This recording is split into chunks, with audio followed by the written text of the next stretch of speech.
we really are looking forward to spending the next hour with you and hopefully being able to make a difference in your world and what's going on right now. So it's an honour to be here with you all.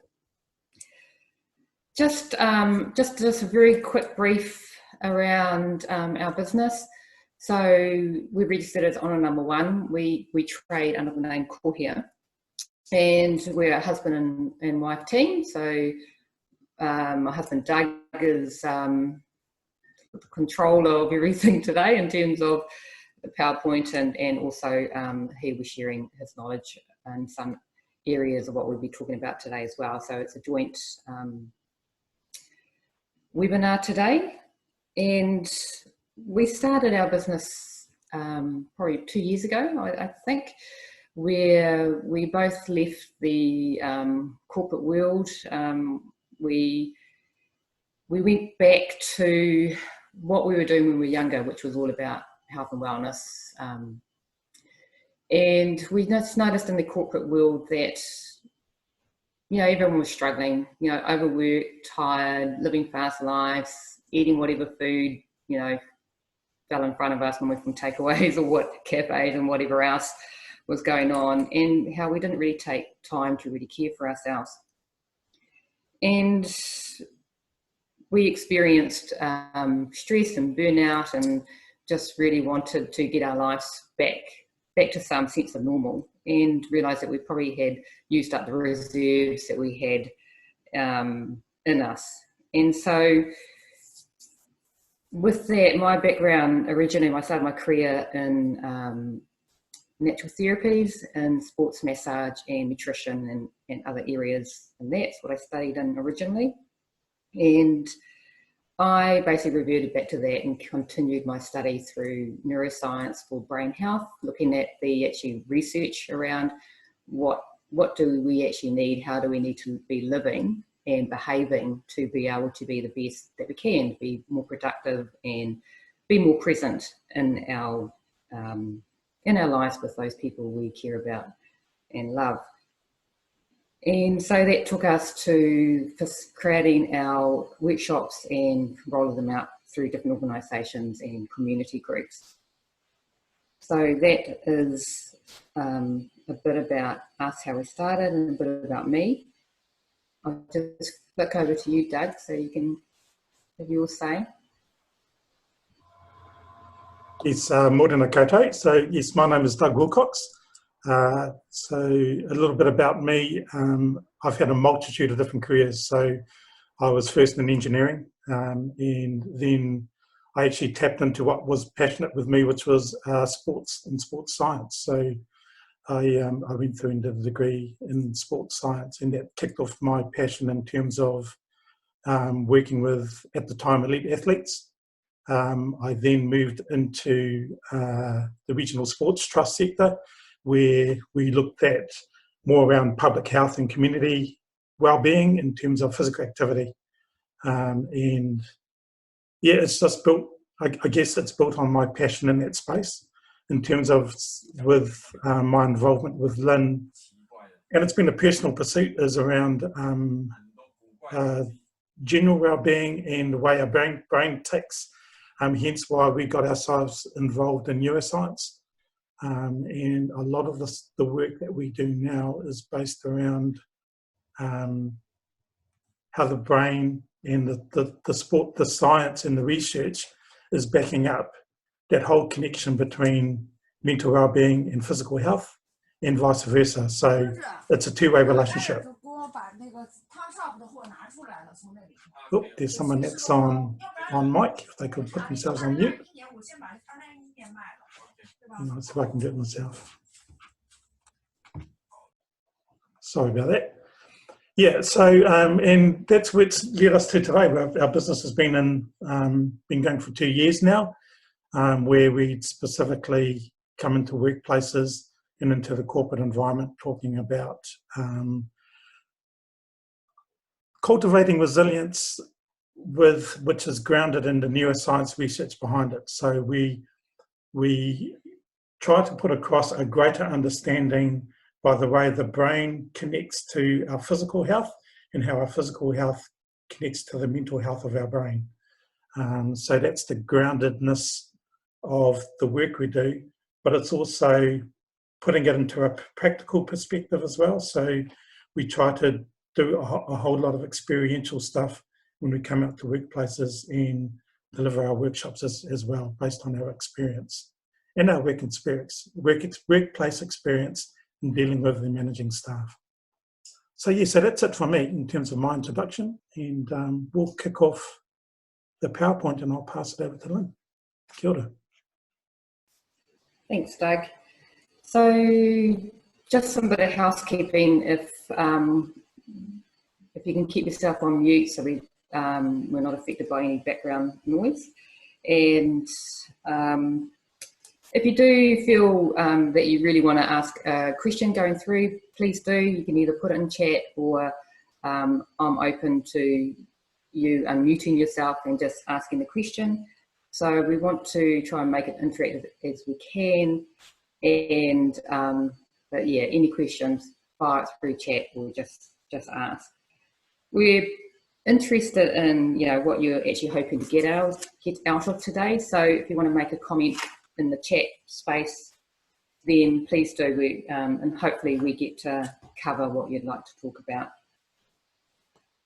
Okay, so what is resilience? If you click to the next slide. So basically, resilience is our ability to cope with adversity and push through those challenges. And pushing through those challenges is about in the pursuit of opportunities. You're all here being affected, like all of us has been with COVID-19, and it's around what is our ability to be able to push through the challenge that we've been facing and see the opportunities in that. In every situation, there are always opportunities. It's being able to get us into a place to be able to see what those are for us. Thinking differently, maybe operating differently. It could be a completely different career path. The silent time might have led you to a place of seeing, actually, I need something different. So, and part of that is thinking that way is all part of resilience as well, because it's you having that ability to take action for yourself, for you to be on your own side and honour what you want to do in your own life. So we have mental resources that are within us, and they're things like determination, our self-worth, or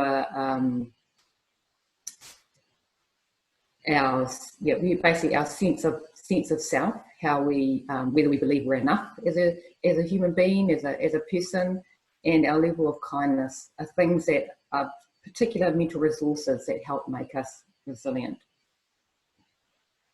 And with true resilience, it fosters wellbeing. Doug talked earlier in his intro around sort of the wellness and resilience. They go hand in hand. To be resilient, you also need to be well. And our level of wellbeing is a reflection of our resilience. Our level of resilience is a reflection of our wellbeing. So they promote each other in an upward spiral. So we just really want you to understand that there's no, they go together. There's no separation from being well and resilient, your level of resilience. So our resilience is based on meeting, we have 3 core needs. So as humans, we have these 3 core needs. And when we experience these needs, the brain defaults to a sustainable resting state. So we're at a place where we can be more responsive to what is going on in our life. And our body, during these times, they refill and repair itself. So what we need is a sense of safety. We need to feel secure in our life and safe. It's a natural need. And obviously, with what's happened with COVID-19, some people may have felt quite vulnerable or just out of sorts, unsure about the future, maybe always living in the future, instead of what can I do right now. So that's part of our sense of safety. We need to have a sense of satisfaction, and that's, you know, has a lot to do with feeling like we have a purpose. Doesn't matter what the purpose is. If your purpose is getting yourself out of bed and feeding the family, that is purpose. So I'm not talking about a higher, greater purpose. You know, we often hear people say, what is my purpose in life? It's the purpose that you are doing every day, which may be taking the children to school, feeding them, whatever it is, whatever that looks like. And it's feeling satisfied with it. So it's that sense of satisfaction. And connection. We are social beings, whether we're extroverts or introverts, we all have a need to connect. And that connection may be with people, it may be being out there in nature, it just may be sitting under stars at night. We need to feel that we all are connected in some way. And that enables our brain to be in balance. And that's when we are at our best, when all of these three core needs are met and satisfied. Issues happen when we have a deficit in a particular area, or it could be in a couple or all three of them, depending on what our life looks like. And the brain in those situations where it's out of balance, it becomes very reactive. So it's often called the red zone when we become really reactive. And you know, you may recognize yourself at times when you feel quite reactive around certain things, or you may know people in your life that react to everything. And it's been able to recognize, well, oh yeah, okay, somewhere in their life they're out of balance, and maybe asking them a simple question around, you know, what do you need? How can I help you feel more at peace, more at balance? So it's recognizing those things about ourselves that when we start being reactive, one of our needs is not being met.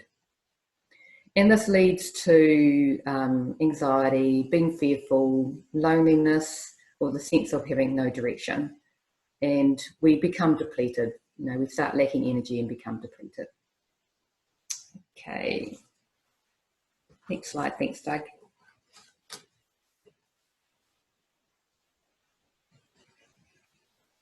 Right. So we developed this resilience wheel. We also call it the wheel of wellness, depending on what workshop we're doing. It's because it covers the foundations of what we need to feel resilient and therefore be well.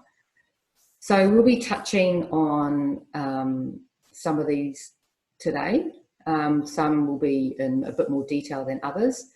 If we get through all of them, that'd be great, but not to worry, we'll still provide Nikki with a handout that will cover all of them anyway, around some key takeouts for you to be able to put in place if you wish to do so. So during this webinar, we'll be talking about diet and exercise in a bit more detail, and calm. And calm is about how do we bring ourselves down? What happens in our body when we're feeling stressed, and what are the very practical things we can do to calm our nervous system down. Okay, thanks, Doug.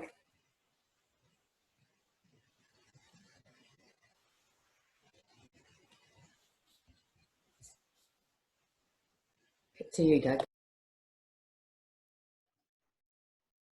Okay, thanks, Lynn.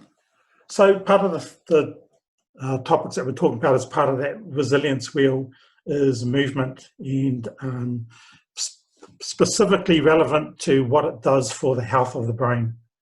To put it in perspective, the brain size is 2 to 3% of the whole body, and yet it demands 25% of the body's oxygen and glucose uptake. So it just shows the importance of the brain and the demand it has in terms of keeping itself healthy.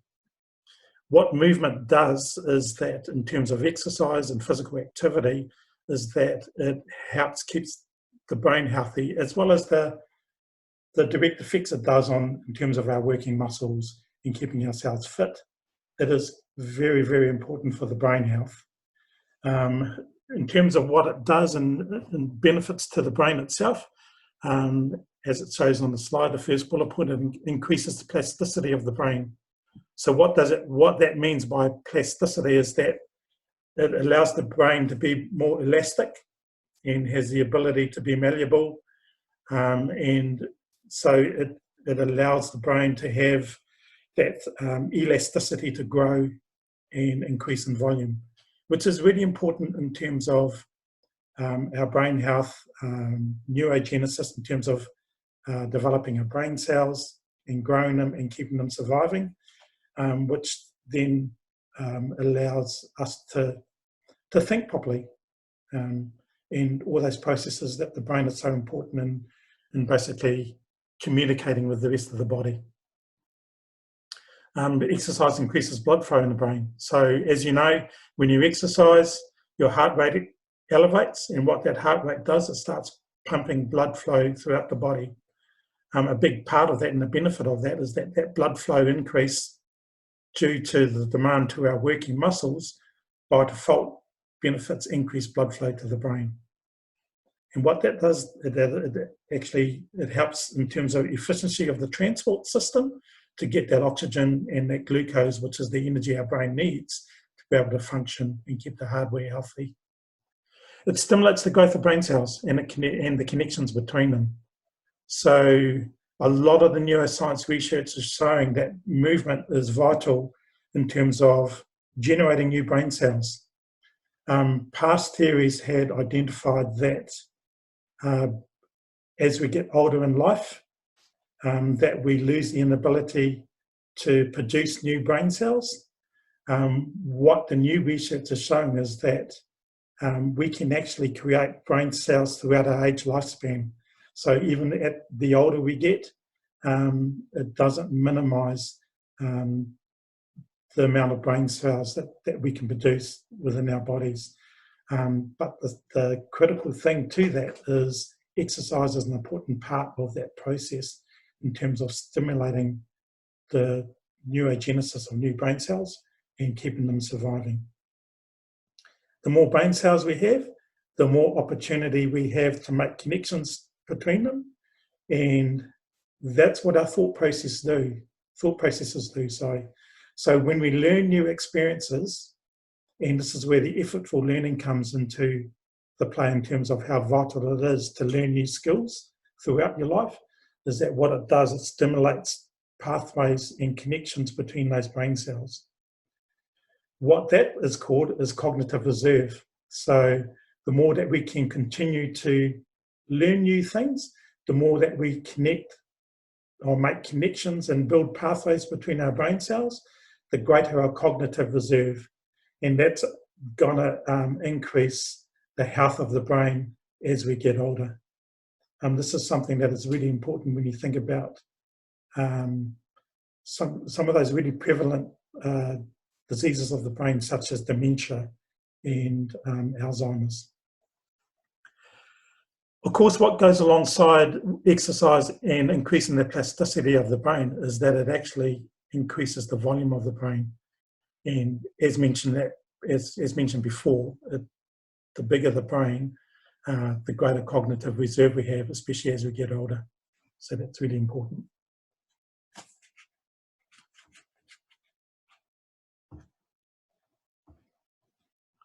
What is the health impact of movement on our brain?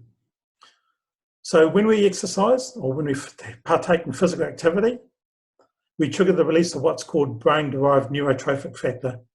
And this is the brain's super fertilizer. So it is what actually stimulates the growth of new brain cells and actually helps our new brain cells survive. So it's really important as part of movement that it actually triggers the release of that hormone. It also helps our positive mood control. So it stimulates the feel-good hormones such as norepinephrine, serotonin, oxytocin. All those are what are the feel-good responses. It's what makes our moods change to the positive.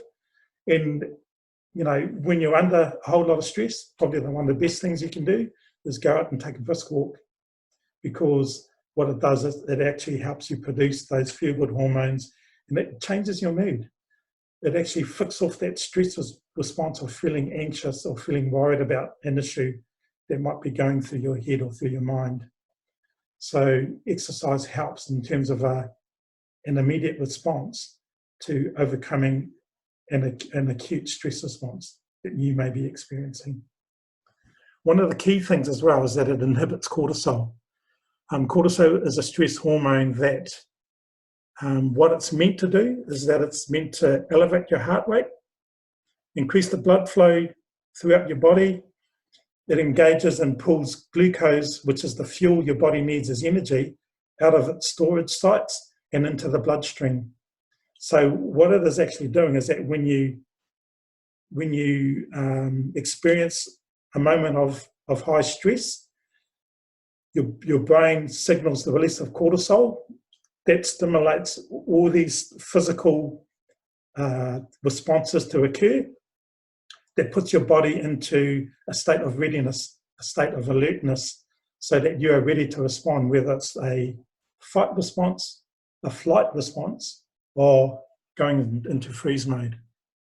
So cortisol is a good thing in terms of when we experience an acute moment of stress. But what happens in modern society is that when we experience ongoing stress in a long period of time, and this is where we will talk later on about our thoughts and how our thoughts can keep stress points alive, is that it keeps that release of cortisol consistently going through your body over a long period of time.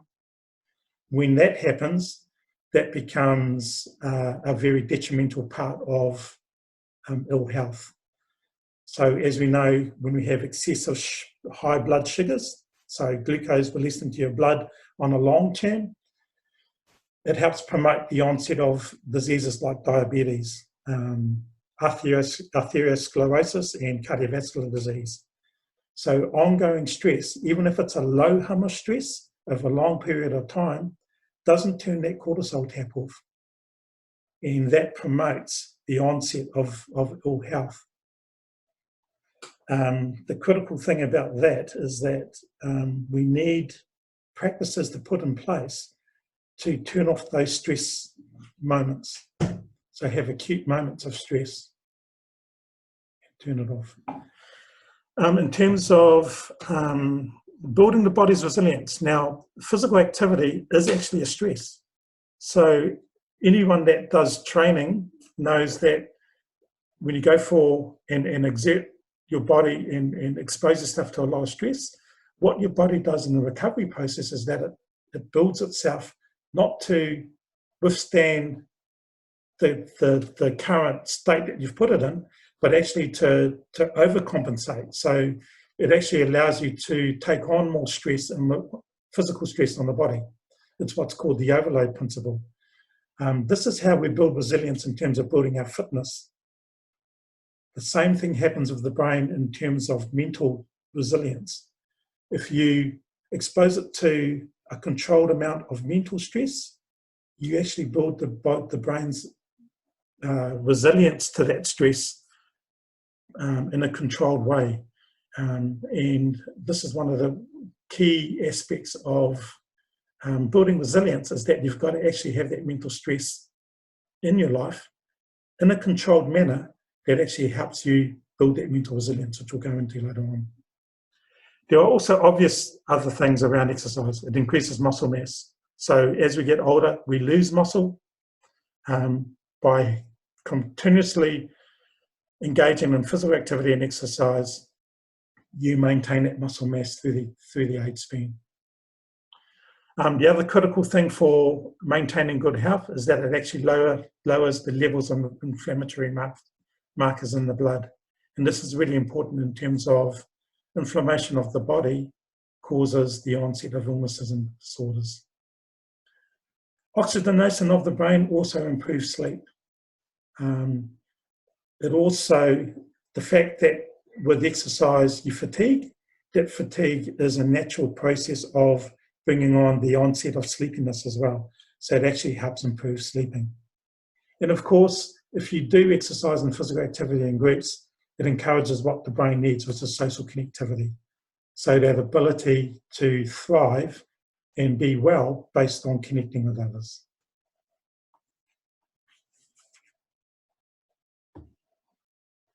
And now I'll pass on to Lynn about diet.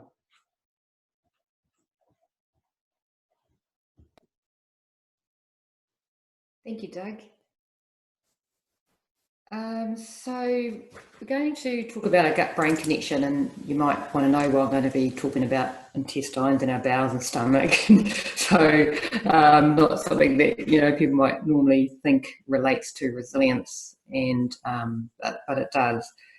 So there's been amazing research which we're really loving around how when I say gut, I'm talking about stomach, bowels, how our gut and brain connect and communicate with each other, and the incredible impact on our mental and physical health.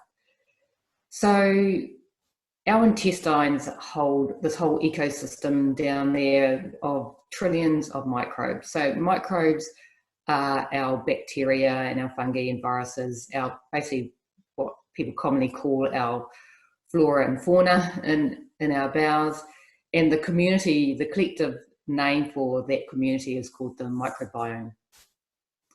And it's often referred to as our second brain because it communicates with our brain, and depending on how healthy our microbiomes are, determines how we think and behave.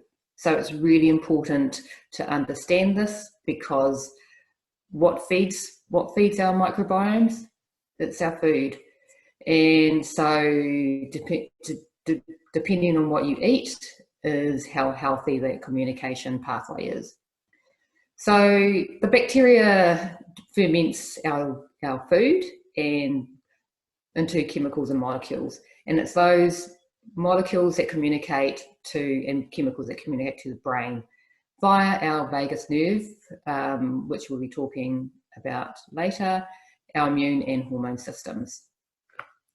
So when we have a healthy balance of gut microbes, this contributes towards normal behavior, good thinking processes, so all our cognitive processes such as decision making, whether we can, our creativity, how we plan, how we execute certain functions in our lives. It regulates our emotions and it enables a well-functioning immune system. So it's really important, the balance of our gut microbes. And then the opposite is true. If we have a really poor balance in our intestines, one, it disrupts our gut-brain signaling, which can cause abnormal brain function. It can be create depression, anxiety, fear.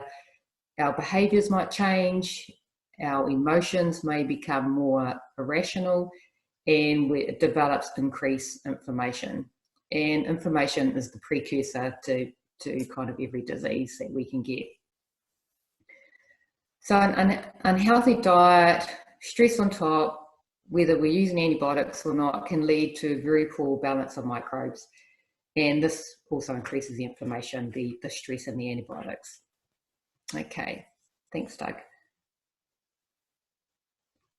So what we eat matters, and it matters for good brain health and physical health. And what we mainly talk about, we know there's heaps of diets out there and everyone gets into the latest fad and, and all this kind of stuff.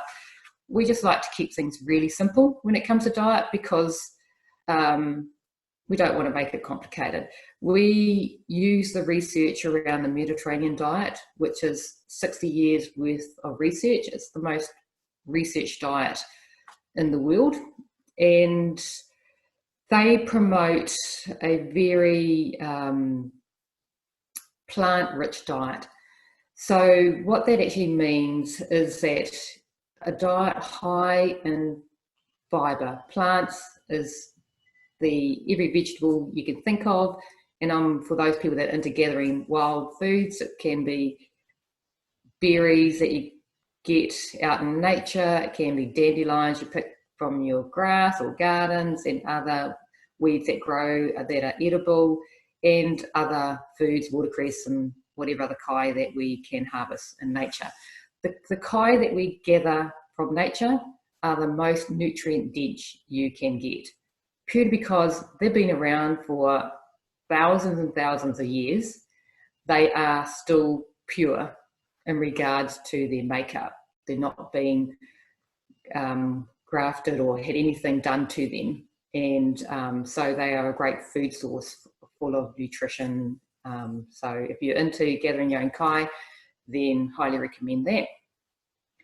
And that was historically part of the Mediterranean way back in the day as well.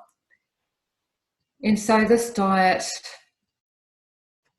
what the Mediterranean people eat, they eat anywhere between 6 to 8 cups of raw, so that's pre-cooked vegetables, including fruit, per day. So, and it's a rainbow colour, and that's per person. So it can sound quite overwhelming if you've got a family of 6. The however bit of this is just do what you can. If you only do one thing, just add more vegetables to your diet and just think of a rainbow diet. And if you want to think about immunity-based food, that's onions, garlic and mushrooms. The mushrooms help promote the fungi in your bowel, which is important for your health. They obviously eat healthy oils, so laden with extra virgin olive oil, eat avocados, variety of nuts, seeds, and quite a high intake of fish. The fish is needed for omega-3, and it only comes to us via food. We don't naturally produce it. They eat a small amount of meat today, and meat is probably the opposite to the typical New Zealand diet, where the meat is the main event and there's a little bit of greenery on the side. The Mediterranean diet, there's a lot of veggies going on and grains, and there's just a little meat. So it's not the predominant food source. They eat whole grains. So what is whole grains? So we're talking about millet, brown rice, oats, bulgur wheat is what comes to my mind at this point in time.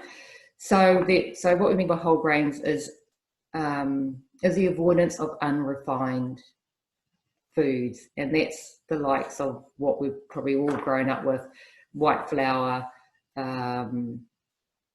white sugars, anything that has removed the outer piece of the plant. So that's the germ, endosperm, and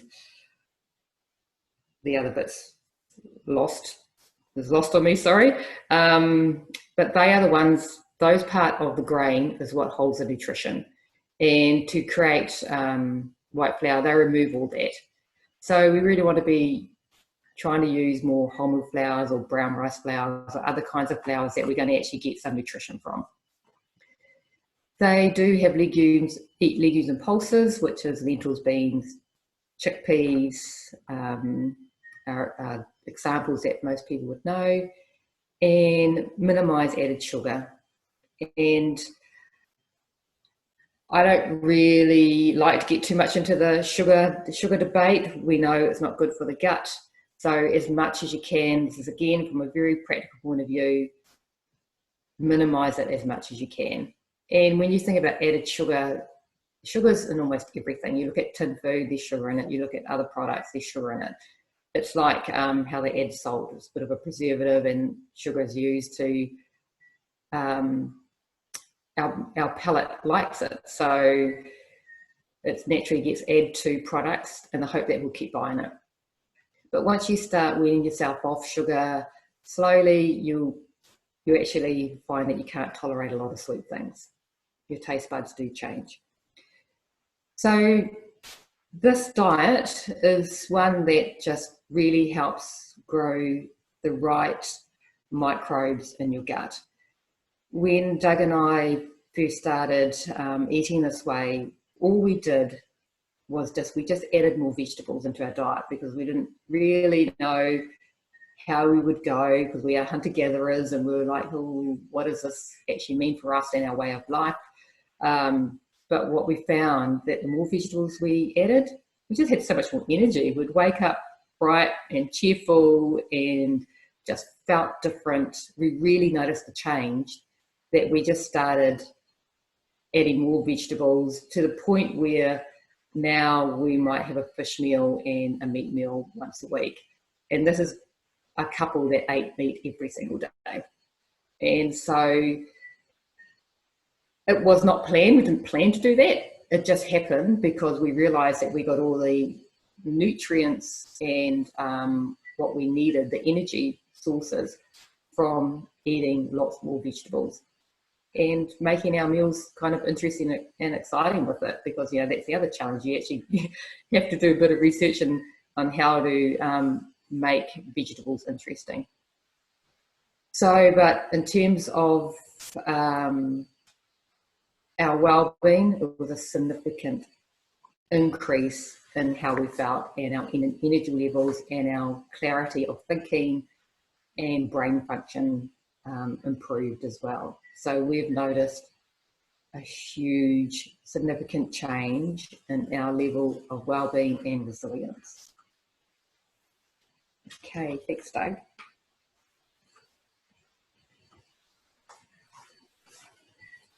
Yeah, so this is also backed up by, and this is why we chose movement and diet as two of the top topics to talk about today, and amongst the wheel of resilience, is that if you make really good changes in terms of physical exercise or activity in diet, it's going to really kickstart your trip into building resilience and your well-being.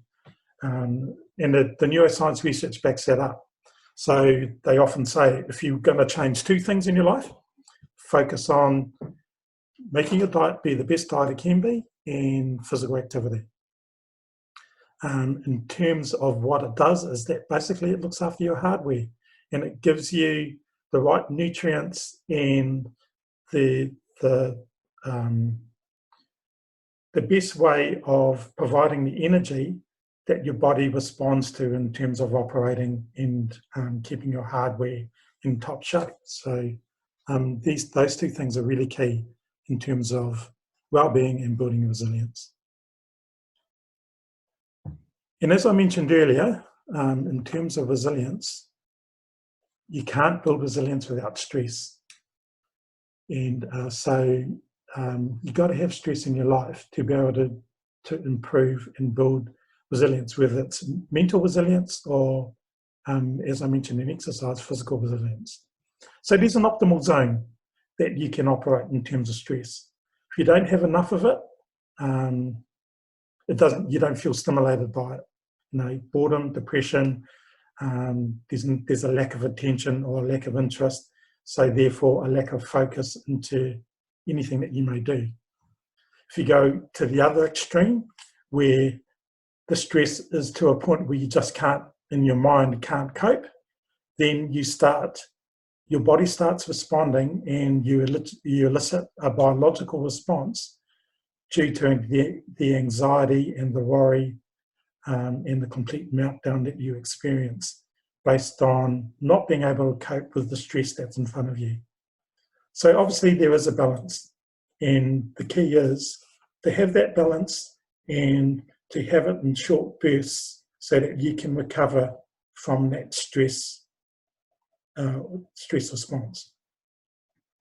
As mentioned before, if we have even a low ongoing hum of stress that we just can't turn off, then again, what it does in terms of a biological response is that it elicits the release of cortisol, and that's on a long-term basis that it stays in your body. And, you know, as mentioned earlier, it leads on to potentially detrimental health and onset of disease. So I've put this diagram up in terms of helping explain how our thought processes elicit a biological response. So the key to this is what in the diagram is called the limbic system. And if I turn on the annotation, I'll show the area that I'm talking about.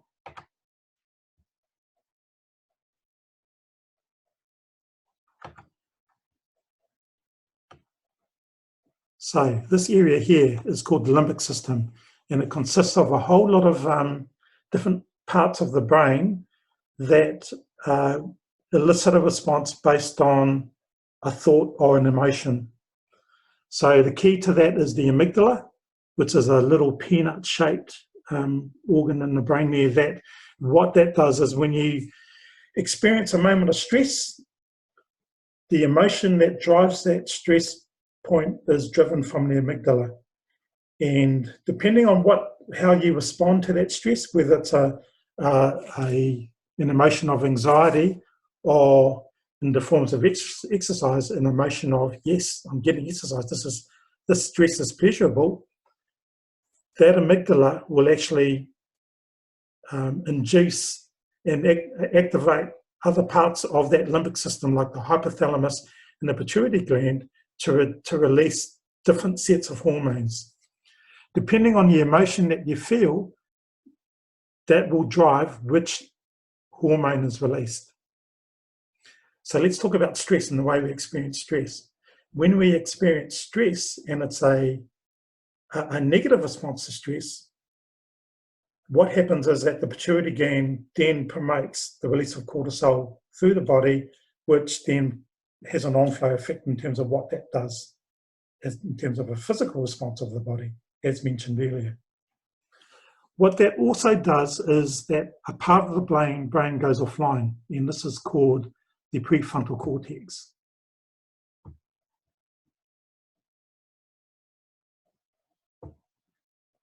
So this area here is where our prefrontal cortex lives.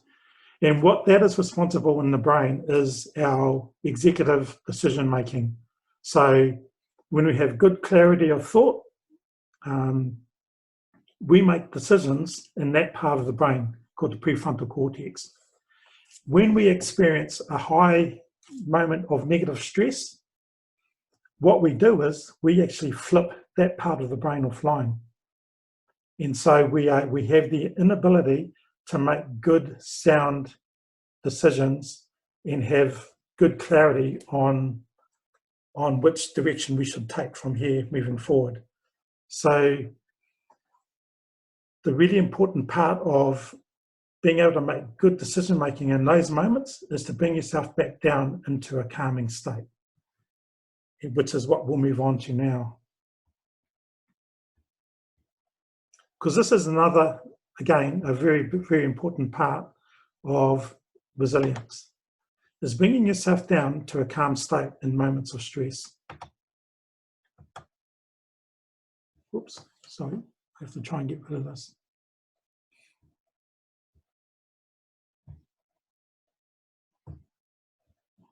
Sorry about that. So in modern society, our heads are always busy, and the challenge for us is being able to control those thoughts that are often running through our mind, through our brains, that don't serve us. And it's changing that mindset. So a big part of maintaining and building our resilience is having that ability to achieve calm. So normally in our workshops, this is where our experiential and practical parts come into play. And the things that we look at are especially deep, slow breathing. And what deep, slow breathing does, and I'll talk about this shortly, it develops what's called the vagal tone, which is basically stimulating the vagus nerve, which runs from the base of your brain right down the spinal cord to your colon. And it basically, it's the nerves that are responsible for looking after and regulating your vital organs throughout that area. And we'll go into that in the next slide. But basically eliciting deep, slow breathing, you actually stimulate and activate the vagus nerve. And when you stimulate the vagus nerve, you activate a part of the nervous system called the parasympathetic nervous system, which is the part of the nervous system that promotes calm. So deep, slow breathing is really important in terms of bringing yourself down from a stress response into a calm state.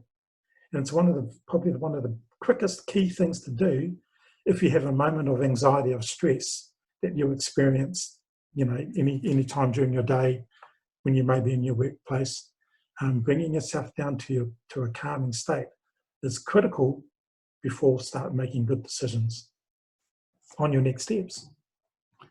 The other thing around achieving calm is obviously stilling the thoughts in your head. And this is where mindfulness practices come in. So mindfulness is all about being present. So turning off that thought tap and bringing yourself down to a state where you're living in the moment of what you see in front of you. So in terms of stopping those thought processes going through your head, the way to work that brain or become brain fit in bringing yourself to that calm state is by doing mindfulness practices. By bringing yourself back into the moment, being present, you actually start turning off all those thought processes that are going through your head that may not be serving you.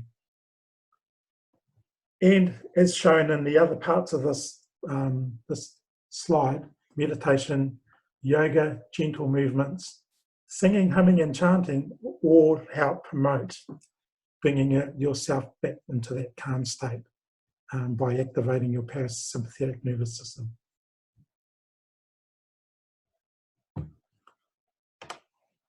So vagal tone. So as mentioned, the vagus nerve starts at the base of your brain, at your brainstem, and it runs down via your spinal cord down to the very bottom part of your spine.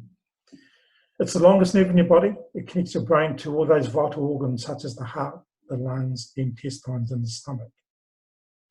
The vagal tone is a biological process that you can actually stimulate. And what it does, it actually activates the part of the vagus nerve that kicks in the calming state, which is the parasympathetic nervous system. You can actually train to have a high vagal tone. And this is through doing breathing exercises. Things like mindfulness and meditation also help develop a good vagal tone. So one way to actually increase your vagal tone is to take what's called deep diaphragmatic breaths, where your stomach expands outward in your exhale and your breathing is long and slow. And what I'll do is Lynn's going to actually go through an example of how to train that vagal tone on a practical sense.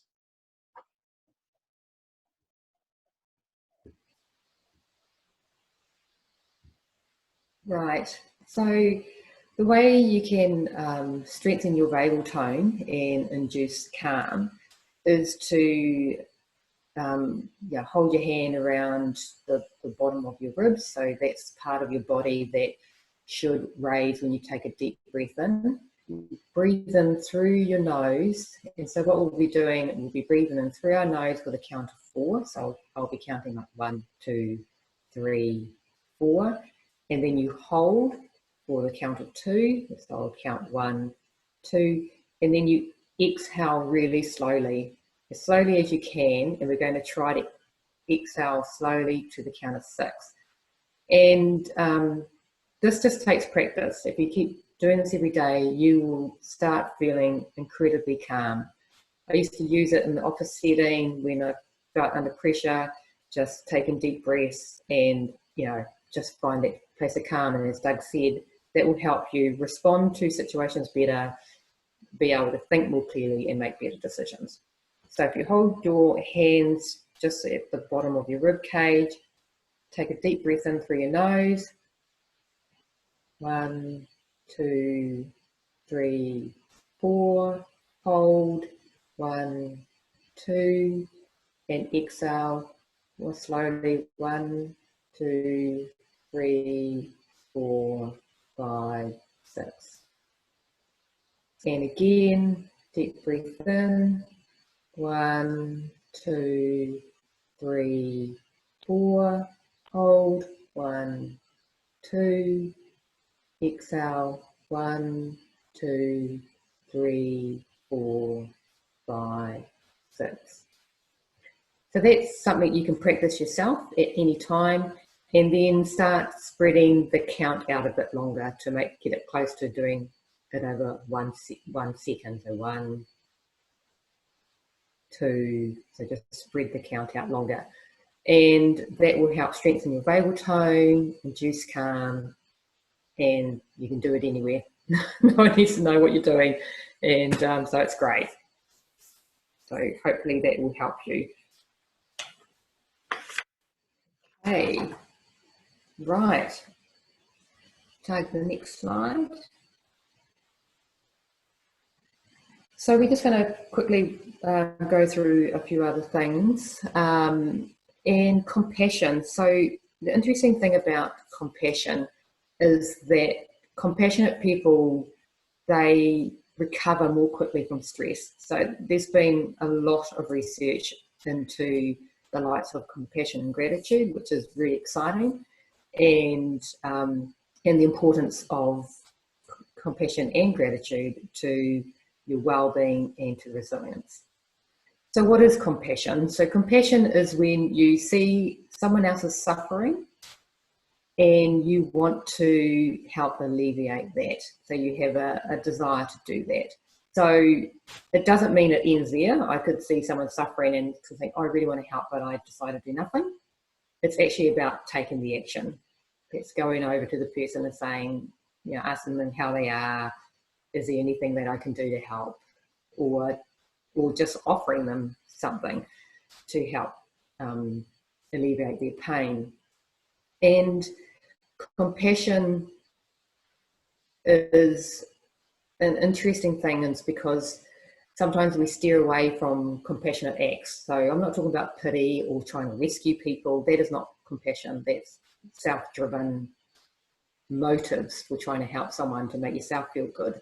You don't take acts of compassion to feel good, although that's a byproduct of it.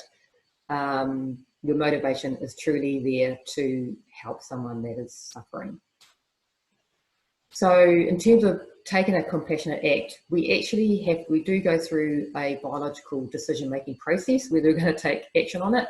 And one of those key factors is whether you believe that person is worthy of your act.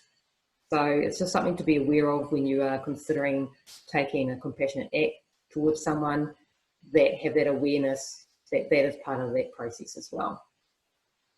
But if you decide to take an act of compassion, well, the benefits are great. So you obviously get the feel good hormones running through your body that get activated in the brain.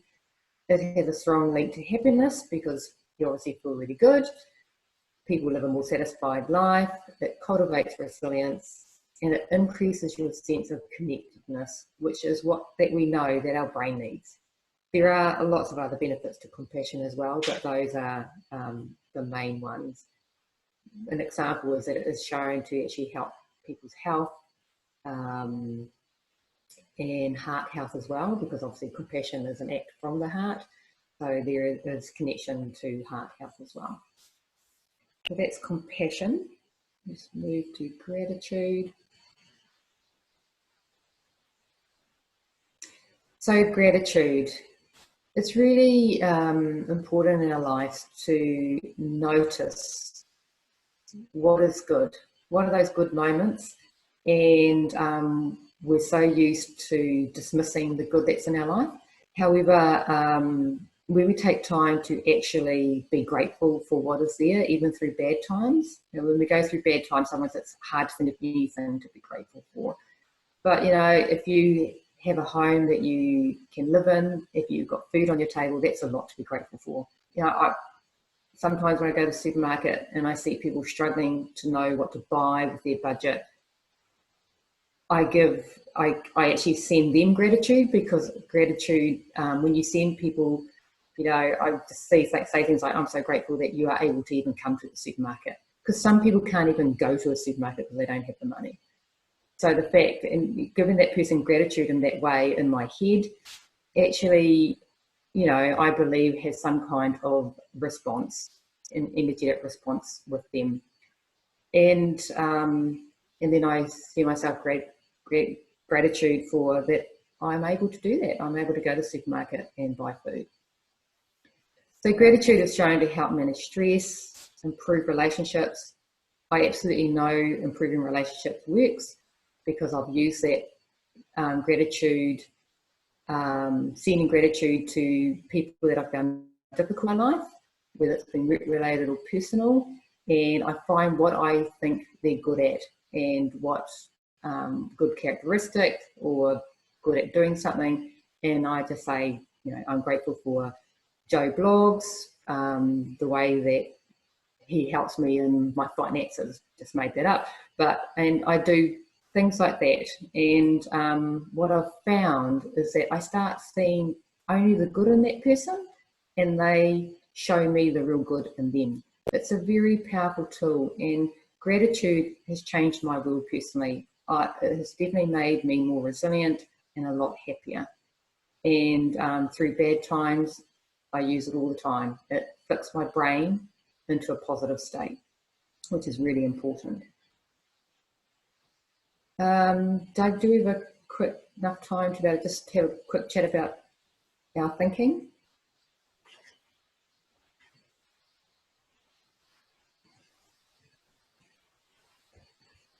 I'm just going to have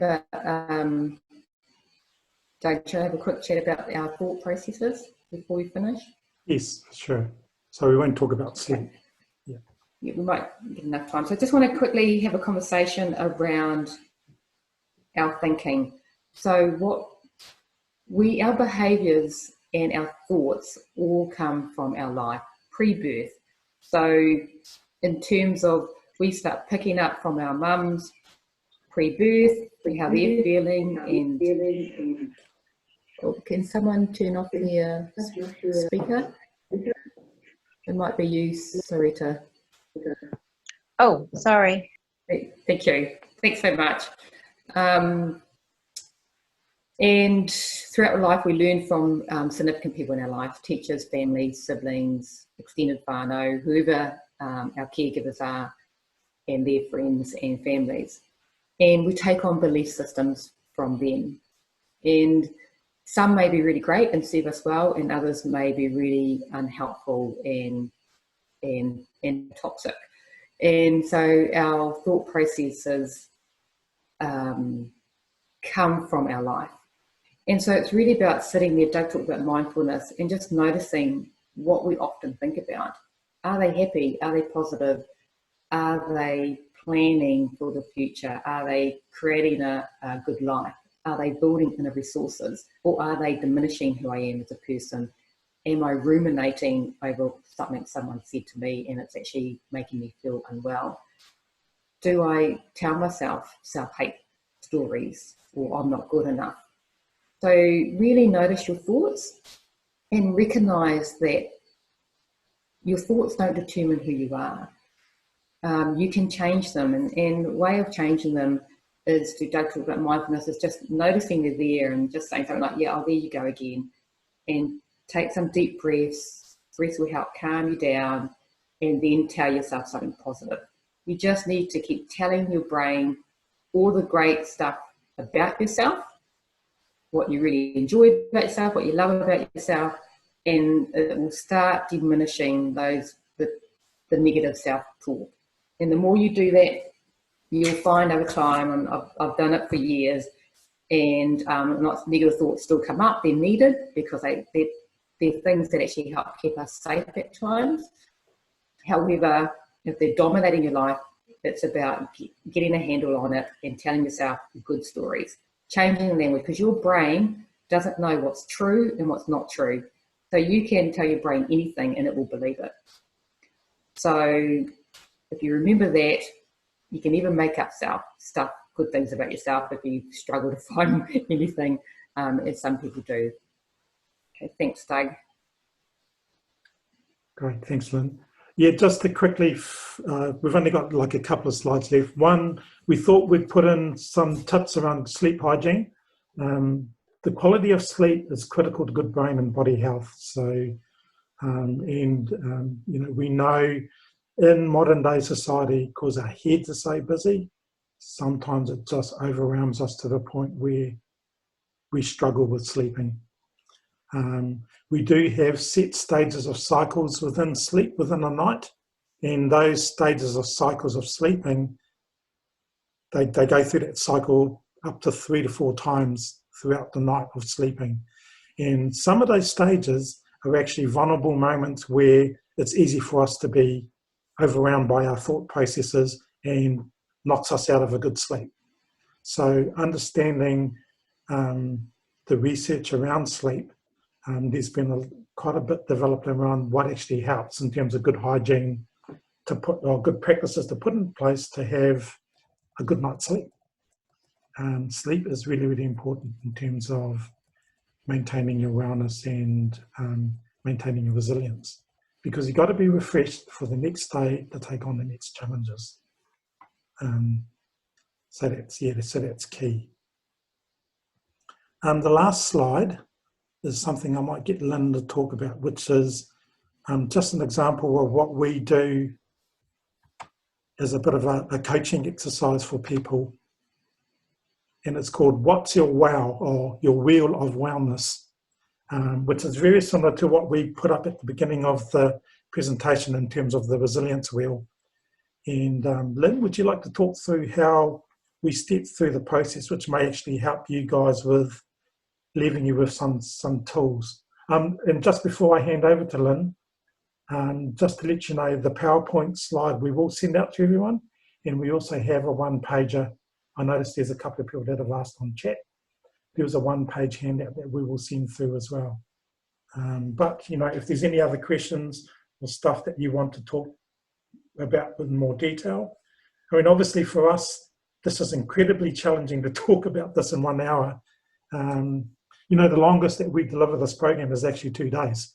So because there's so much detail that we can put in behind each of these cycles of the Wheel of Resilience. So as an example, you know, there's so much research and a lot of learning in that space that can be beneficial. So Lynn, I'll pass it over to you. Thank you, Doug.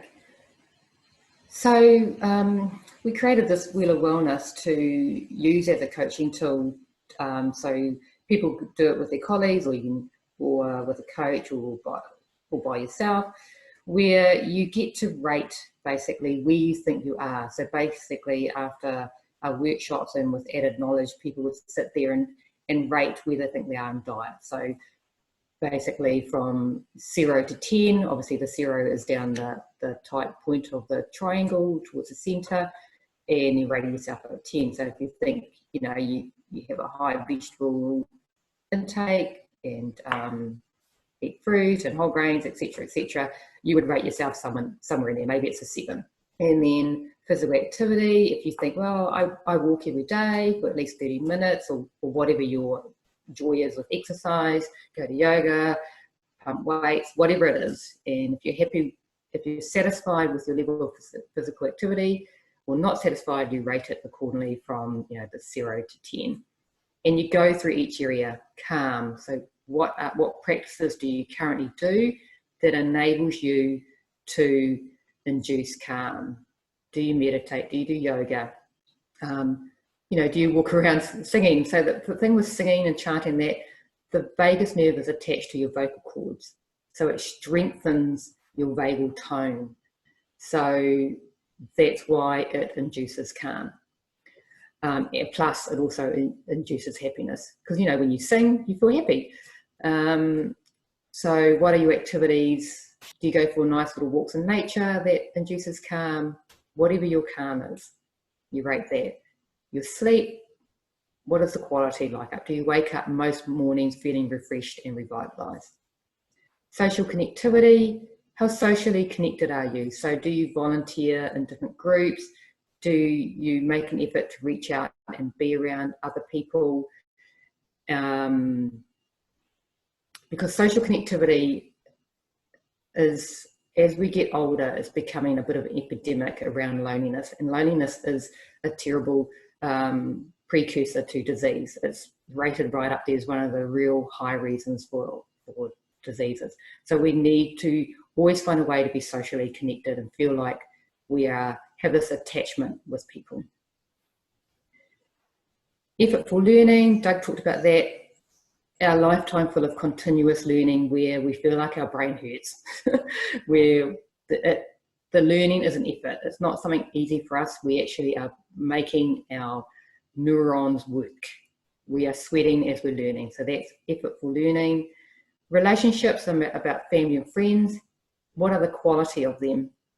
Do you have family members, a partner, friends that actually challenge you to be the best human? So it's not about people that go, oh, you're a really cool, mate, and all the rest of it.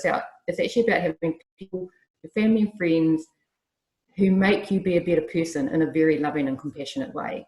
They pull you up for the bad behaviour and make you think about it. Plus, they love you and give you compassion. So those are the relationships. It's really important, and neuroscience shows us over and over again for brain health, is that if you have toxic people in your life, you need to take steps to not have them in your life, because it damages your own well-being and your sense of resilience as well. Compassion and gratitude we've talked about. So it's about going through this wheel and rating where you are, and then looking at one thing. You may rate low in one area, high in others, somewhere in between, but then you look at where those ratings are and find the one thing that's going to give you the most leverage. For example, if your rating for calm is, say, a 4 or even a 5 or less, and you notice that actually you're not making good decisions, you're not making good food choices, I really can't be bothered going for a walk or whatever that is, perhaps it is to work a bit more on how to keep yourself calm, so then you're able to think more clearly. You're able to then go, actually, if I just go for a walk, I'm going to feel better. So the calm might give you more leverage to enable you to work on other areas of your life. So that's very quickly, and hopefully it makes sense. Please let me know if it doesn't. It's about finding the one thing you can implement now that's going to have a positive effect across other areas of the wheel. And it may not necessarily be obvious. We've had some people who have gone with social connectivity because they think if they increase their social connectivity, they might have people that they can exercise with, might have people that they can share food ideas with, develop their compassion and gratitude. They will be learning because they're around new people, etc. So it's about how you think about it. If there's any questions, please flick your speakers on, and happy to answer any before we depart.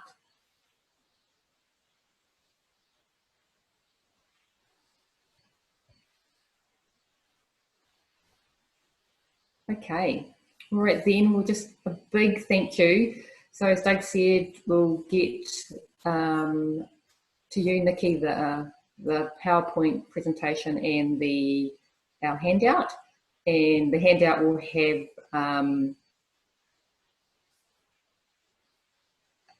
just little things that you can implement in it, because I know we didn't really have a lot of time to actually talk about what are the one thing out of each area that you could do. And hopefully, and all the best. We're at level 2 soon today, Thursday, sorry. And so yay. Hopefully some of us that haven't been able to be at work can now be at work. And yeah, so all the best for your journey in life, and really thank you for being part of this webinar today. Thanks so much. Yes, and just from me, likewise too, just all the best for the future. I guess I just wanted to add that, you know, what we're experiencing with COVID-19 and the pandemic, it's, you know, you can look at it 2 ways. You can look at it, oh my God, what's that going to do with my future? Is the change is it an unknown? Is there going to be angst and worry that's going to go with that? Or you could do what a lot of people that have said to us is that, wow, this is it has been a time for me to reevaluate my life, and it's a time to press the reset button and reboot. I now realise the things that I thought before this happened that were important to me are no longer important. And spending time at home, all this time with my family, has shed a whole new thing on what's valuable in my life at this moment. So yeah, so all the best, and thanks very much for dialing in. We really appreciate your focus and time with us. Kia ora. Kia ora, see everyone.